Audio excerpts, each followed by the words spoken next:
E agora uma outra pergunta para você, na sua opinião. O que que faz um instrumento, o que mais influencia no som do instrumento em relação a madeira, madeira do corpo, do braço, captação, peças, na sua opinião? Vou te dar uma resposta grande pra caramba agora. Boa, boa, Essa é a boa. boa. Eu costumo dizer que o que você almoçou interfere no som. Você sabe que uma vez o olha a Junei, conversa. lembra do Junei Parson lá atrás? Lembro. Ele fez um vídeo falando que o hambúrguer que o cara comeu influenciava a galera. Rechaçou Tacou pedra o cara nele. Eu legal. nem pra sabia caraca. disso, eu nem sabia Aí, disso. ó, você tem um parceiro aqui que concorda Eu nem contigo, sabia. Junei. Fechado com o Junei, hashtag fechado com o Junei. Fechado com o Não, e eu Junei. conheço o canal do Junei, cara. Mudando de assunto, quando eu comprei uma Zoom 8080, pô, sou velho, hein, cara. Aham. Eu assisti um review lá no canal do Junei. Junei, abraço pra você, meu irmão. Dinossaurozão aí. Junei A gente começou mais ou menos na mesma época, cara, a botar vídeo no YouTube. eu acompanhei muito, peguei diversos tutoriais dele lá de mexer nas pedaleiras. Cara de muita personalidade aí, fez um trabalho muito bacana aí no YouTube. Sim. Criou essa proximidade com Sim. a rapaziada. Nem sei por onde o Junei, mas quando o Junei É, passar aqui no bem- Rio, Junei, tá convidado pra Bem, vir bem estar lembrado, em bem Viés. lembrado. Realmente tem um tempo que eu não sei se tem canal ainda. Vou até dar uma pesquisada, tem mas sim, fica um tem abraço sim. aí pro É, Junei. com essas mudanças de algoritmo aí, né, cara? Tá esquisito, né? Muita gente foi prejudicada, não embarcou em maneiras novas de fazer capinha. Porque hoje em dia A gente muita pode até expedição- falar sobre isso depois. Isso é um bom assunto pra gente de Não, YouTube. aqui sentou o Roberto Toral, cara. Você lembra do Toral? Sim, sim, sim. Que é um cara que, pô, bateu acho que 100 mil há muito tempo atrás. Ele parou com o canal dele que ele desanimou. O canal realmente tá... Não, ele parou total. Parou? Parou, já tem mais de um ano já. Mas depois a gente pode falar sobre Beleza, isso aí. vamos lá. Por que eu tô dizendo isso? Eu tive uma experiência uma vez muito bizarra. Época que eu tinha banda, a gente foi tocar num determinado local e a gente levava o som e eu vou te dar a resposta lá no finalzinho, só vou te dar esse exemplo antes. A gente foi ouvindo o som dentro do carro, o equipamento dentro do carro, Metallica no último volume, som alto pra caramba. O que teu tímpano faz? Ele fecha. Ele fecha com uma forma de reação. Sim. Chegamos no local, montamos o som, fomos passar o som. Cadê agudo? Que não vinha. Soca agudo na mesa, porque o nosso ouvido, o meu principalmente, que era o que eu montava o som, eu não estava conseguindo perceber o agudo. O tímpano fechado, eu estava 2 horas dentro do carro ouvindo som altíssimo. Montamos tudo lá, passamos o som. Falei, cara, tá faltando agudo na guitarra, tá faltando agudo no baixo, passamos o som. Beleza. Desligamos tudo, fomos tocar de noite. Quando ligou tudo, era só agudo. Tímpano fecha. A gente passou o som com o ouvido que estava prejudicado. Por que eu estou dizendo que o que você almoçou influencia? Porque, cara, temperatura vai influenciar. Se você passa o som, se você testa a tua guitarra numa casa de show ou numa igreja, para músicos de igreja, com a igreja vazia, o timbre é um, quando você vai tocar de noite, o timbre é outro, vai soar de uma forma diferente.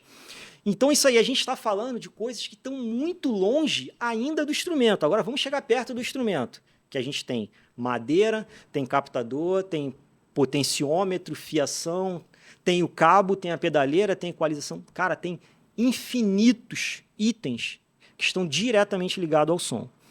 Se eu falar qualquer coisa aqui, qualquer coisa vai estar certo. Se eu falar que a madeira é importante pra caramba, que muda, é certo. Mas qual que é a sua opinião sobre a madeira, o percentual de influência no som? Eu, sinceramente, Matheus, agora pode botar o carimbo Glória Pires, não vou opinar sobre isso. Porque, velho, pra eu te falar assim, ó, o Mogno, ele interfere mais do que o Marupá. Aí o cara vai perguntar assim, não, mas se eu tiver com um captador high gain e botar não sei o quê, entende? Para qualquer peça que eu botar na mesa, eu tenho infinitas peças que eu boto em volta que eu desconstruo essa ideia. Então, sempre tento olhar para o instrumento como um todo. Então, tipo assim, o Mogno influencia, se você pegar uma guitarra de Mogno e uma guitarra de Marupá tem som diferente, cara, provavelmente vai ter sim. Mas em que contexto? Essa guitarra vai estar com captação high gain? Então, mas se pegar essas duas madeiras diferentes e tudo o resto é idêntico. Vai ter diferença, vai ter diferença. E se você pegar duas guitarras idênticas e trocar só o captador, vai ter diferença. Aí vai ter muita. Então. Aí vai ter muita, né? Mas aí, vamos lá. É aí que eu queria chegar e que eu queria te pegar aí. Você vai trocar 2 captadores. A gente estava conversando ainda há pouco sobre captadores PAF. Um captador PAF, você não tem ali um padrão. Ele pode ter 8K de resistência nele ou pode ter 7,9.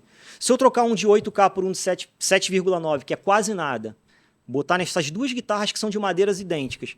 Pode ser que duas pessoas ouçam e falem assim, porra, ficou com o agudo levemente encorpado. E pode ser que o outro vai ouvir e falar, cara, é a mesma coisa. Quem está certo? Não tem como a gente aferir. Não, porque existem testes que são seguem um padrão científico, né? Posso te dar a minha opinião agora a respeito desse teste? Eu também sei que tem uma opinião divergente desses testes. A minha opinião a respeito desse teste é: opa, minha mãe tá me chamando, já volto. Sabe por quê, Matheus? Isso não leva a nada. Sabe onde é que esse assunto vai levar? Discussão de amigos, mesa de bar. É ótimo para esse assunto rolar. No meu dia a dia, no balcão, lá, o cliente chega para mim e fala assim, Alexandre, eu tenho essa guitarra aqui, que é uma Tajima, eu quero botar um captador que o som dela fique com os agudos encorpados, os graves envelopados. Velho, eu não sei te dizer, cara, porque eu não sei o que é isso. Mesmo que você fala assim, eu quero uma guitarra muito grave.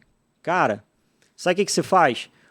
Procura um monte de guitarra, vai em loja, pede guitarra de amigo emprestado e toca. Quando você chegar no som que você quer, caraca, era isso que eu queria. Beleza. A gente já sabe onde você quer chegar. Procura saber qual é a madeira dessa guitarra, qual o captador que está nela, quais são as ferragens. E aí sim, a chance da gente acertar é muito maior.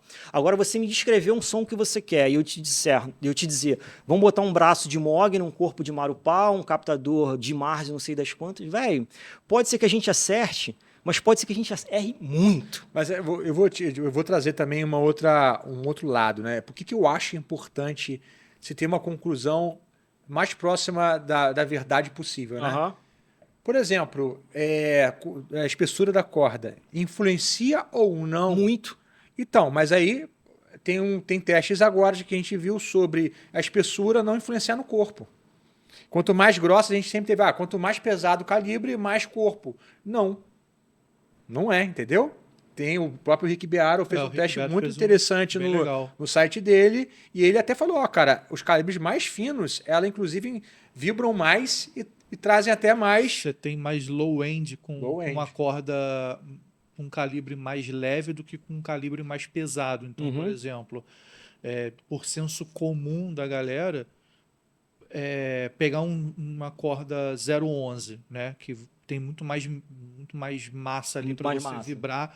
A galera acredita que ali você vai ter um som mais encorpado. Sim. Mas o que ele mostrou no teste, tanto com a guitarra clean e a guitarra distorcida, é que com uma 09 você tinha mais esse corpo que o pessoal procura, porque a corda ela vibra com mais facilidade. Uhum. E quando eles foram testando tipo 08, 07, um jogo do Billy Gibbons, eles foram vendo que, tipo assim, existe uma pequena diferença em algumas frequências, mas o som mais encorpado vem da corda mais leve, não da mais pesada, como é o senso comum. Uhum. Se eu botar uma 012, então vai vir pesadão.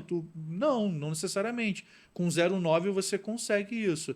Aí óbvio que também tem questão, né? Sei lá, você vai afinar a guitarra em Si. Aí você vai precisar botar um jogo de corda mais grosso para poder equilibrar ali a tensão da corda com a afinação. Mas para afinação padrão, o que eles mostraram lá é que com 09, 08 você consegue um timbre bem encorpado. E aí deram até exemplos com alguns músicos, né? Tipo, o Tony Iommi, ele usa 08 por causa daquele problema no dedo. O Jimmy Page 09 numa Les Paul, o Van Halen 09 também.